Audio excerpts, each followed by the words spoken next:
I'm about to set sail for Norway, on board P&Os IONA. Over the next 7 days, along with 5,200 other passengers, the Iona will be my home.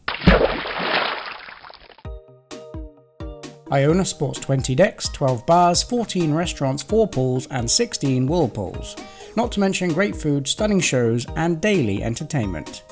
But before we board, let's make sure we've gone over the housekeeping. If you're driving to the port of Southampton, you can park in one of 3 local NCP car parks that are just a short walk from the port. These are much cheaper than the cruise parking. I left my car in the Eastgate car park for a total of £39 for the week, which is pretty reasonable. You'll be given an embarkation time. Make sure you don't arrive too early as you may have to wait to get on board. Lastly, along with the obvious stuff like passports and boarding passes, make sure you have travel insurance that includes cruise cover that covers you for the duration of your holiday. You may not be able to board without it. Now, because I'm a budget traveller, I opted for an inside cabin. If you're looking for cheap upgrades to a sea view or balcony, you can always book an inside cabin and wait for P&O to email you with an offer to upgrade by making them an upgrade offer.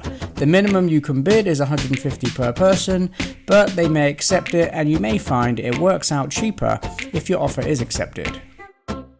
When you board, you'll be asked to watch the safety briefing, which can be viewed on your cabin TVs. The cabin TVs are great. They have TV, series and movies, along with details on where the ship's position is at all times, and of course the bridge cam channel where you can watch the ocean pass by. As we're leaving from Southampton, the first day is a sea day, which will give you plenty of opportunity to explore the ship. Although you'll be cruising all day, you certainly won't be stuck for things to do. Each of the ship's bars, lounges offer entertainment from kids shows, magic, quizzes and bingo throughout the day. There is also a speciality game show where the guests can sign up to be the contestants, and if all that doesn't fill the gap, there's always the casino. The Wi-Fi package will set you back around £12 per day, and you can pay for this at any time. You won't need Wi-Fi to access the P&O My Holiday page though, and this is a great resource to help you keep track of what's going on. The first port of call is Stavanger. Stavanger is home to the Stavanger Cathedral, which is the oldest stone cathedral in Norway. Among the tours offered here, you can take a jib boat tour, hike the 8 kilometers up Pulpit Rock and marvel at the views from the 604 meter high cliff, or if you fancy a slightly slower pace, you can take a walk around the historic Old Town. The area consists largely of restored wooden buildings, which were built in the 18th century and at the beginning of the 19th century. The second port of call is Olden, and this is where you truly feel that you're on an adventure. Olden is a small town with some incredible sightseeing. You can take an open bus tour for around £25 per person that will drive you up the coastline along the Olden River to some lookout points, giving you some amazing photo opportunities and stunning glacier views. Olden is a short 10-minute bus transfer from the Loen Skylift, a cable car that will lift you from the fjord to 111 meters in just 5 minutes. Enjoy the panoramic views of the fjord landscape from the restaurant or while exploring the mountain and viewing platform. The third port of call is Hellesylt. Hellesylt welcomes you with a stunning waterfall and is not just a beautiful place, but is also the location of the 1991 Icelandic film The White Viking and Mission Impossible 7: Dead Reckoning, where Tom Cruise rides a motorbike off one of the nearby fjords. The wrecked motorbike is even on display in the town and has become quite a tourist attraction. You can do all the usual sightseeing, tour hiking and rib riding here, but you may also want to consider a tour to the local llama farm, just a short 15-minute drive from the port.